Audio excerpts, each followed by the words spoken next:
It's the second Saturday since the last devlog, which means it's time for another one. The passage of time stops for no one, and neither do these devlogs. It's a cycle.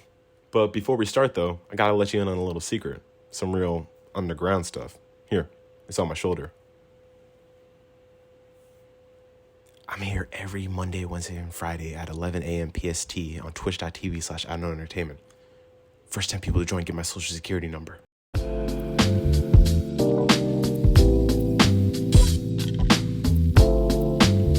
First, let's talk about making graphics, and my god, this took way longer than I would want it to. I spent a lot of time thinking about what I wanted the game to look like, and played with the idea of drawing 2.5D sprites for a Doom-like throwback. I also thought it'd be easier than learning 3D modeling. I was super wrong and further deepened my understanding of my own artistic ability, or lack thereof. So I went back to the idea of modeling. I modeled 2 pistols, an oil barrel dummy, a health symbol thing, and a seed. I have no idea what I'm going to use the seed for, but it's here.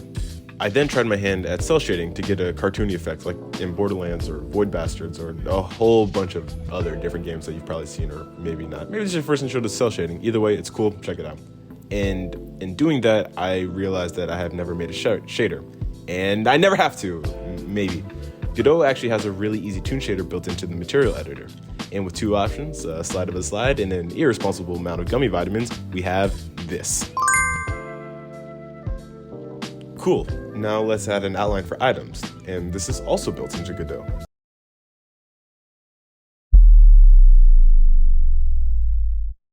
Oh god, no.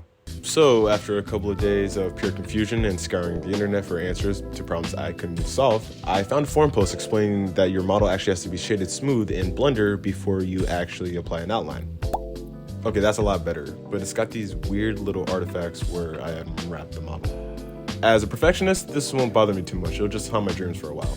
After I finish though, I put it on the dummy model to indicate when it's low health, and on the particle effect indicating what kind of effect the enemy will give you when you eat it. For example, this one will give you health. There you go. It's super simple, but I'm proud with how it came out. Now let's talk about more nerdy stuff, aka code.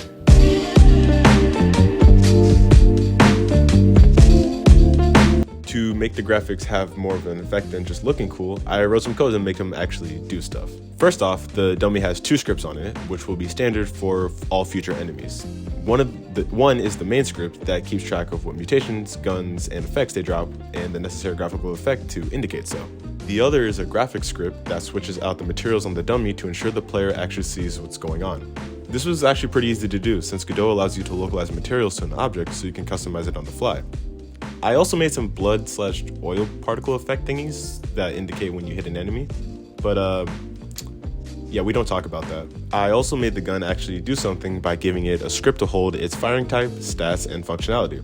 For example, the pistol has infinite ammo, but I made it easy to switch between infinite ammo, finite ammo, semi-automatic, and full automatic depending on what gameplay dictates.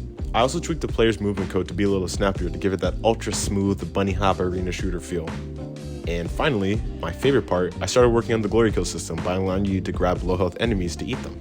That's what I have so far, but the project still has a long way to go. I actually spent about 2 hours this week redoing my entire game plan and Trello board to accommodate changes I made to the overall idea of the game. I'm going to be working a lot more on adding guns and mutations to get a feel for the combat system as the game builds out. And I'm totally not doing that to avoid learning 3D animation for as long as possible. Either way, the game's starting to come together and I'm getting used to Godot, which means I should be able to finish this before the sun explodes.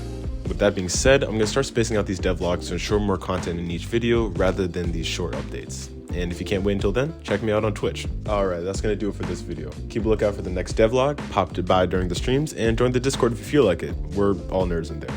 And we'll see you on the next one. Peace.